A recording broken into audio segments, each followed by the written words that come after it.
On July 2020, an 80-year-old Australian cat mom was rushed to the hospital after being found unconscious in her bed. Just 7 days later, the woman died from what was doctors figured to be bacterial meningitis. But here's where things took an interesting turn.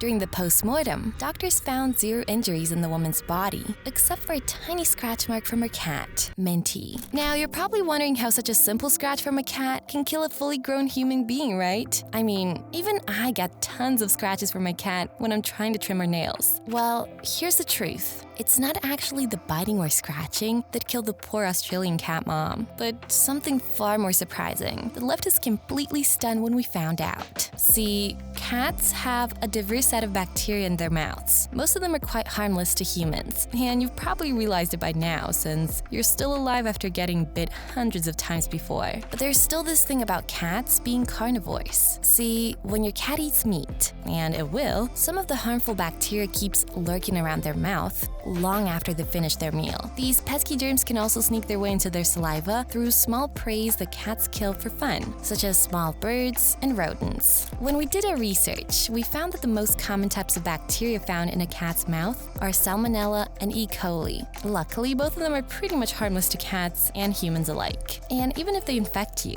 they're going to cause a bit of diarrhea or food poisoning at best and can be treated with antibiotics. But there's still one more stubborn little bacteria that's not easy to deal with. And yes, it's not COVID-19. Before the big reveal, why not subscribe to our channel to see more videos like this? Okay, now, let's get back to the video.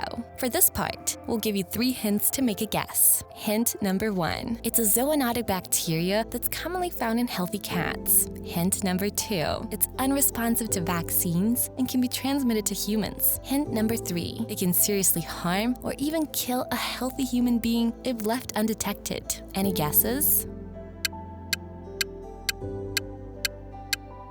Drumroll, it's Pastorella. If you didn't get it the first time around, we don't blame you. See, Pastorella is really not that common amongst human beings. The only way it can make its way to humans is through animals, just like COVID-19. If you've ever get bit by a cat and the wound becomes infected, a doctor will probably give you penicillin or amoxicillin, and that'll be the end of it. But that isn't the case with everyone. Let's hear another story of a cat owner that nearly died from this pesky little disease. A man who we'll call Mark in this video came into a hospital with a leg infection. His condition had been getting worse, and his leg infection was causing fluid to leak from the injury site. While doctors were treating Mark with antibiotics, he became septic and developed end-stage liver failure. To give you some context, sepsis is a serious blood infection that kills nearly 1 in every 5 person it infects. Lucky for Mark, the doctors immediately ran some blood tests and found Pastorella in his bloodstream. Where did he get it from? You guessed it, his cat.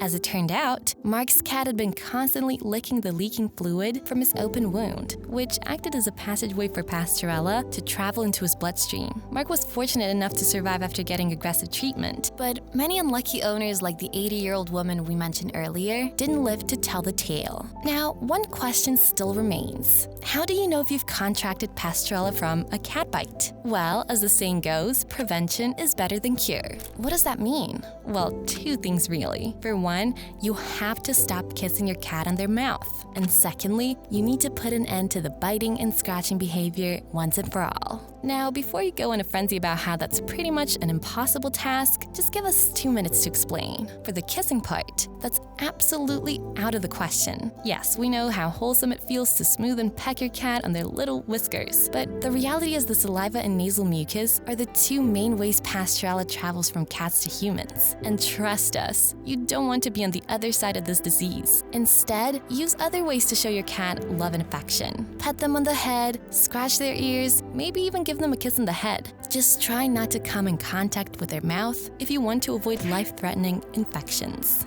Next comes the biting and scratching. We get it. Some of our kittens are absolutely wild. but scratching and biting can still be discouraged with certain tricks. Give them plenty of scratch toys so they don't confuse your hands for scratch pads. Keep them engaged, but when things get rough and your kitty pulls her ears back, let them cool down or you're guaranteed a bite. If you're trimming their nails, wear some gloves or let someone help you. Wrapping your cat in a towel is also a surefire way of calming them down during a trimming session. Despite all these precautions, Pasteurella can still infect you on an unlucky day. To minimize this risk, we highly recommend washing your hands after preparing your cat's food, especially if you're handling raw meat. Also, keep some distance from Mr. Whiskers if they're feeling under the weather. If you ever notice a bite or scratch mark become swollen or leaking pus, see a doctor immediately and explain them exactly when you got bit and what treatment you've received. And one more thing, as we saw in the first example, the woman who died from the cat scratch was an elderly person. Since old people and children have weakened immune systems, it's best to distance them from your household cat when they're sick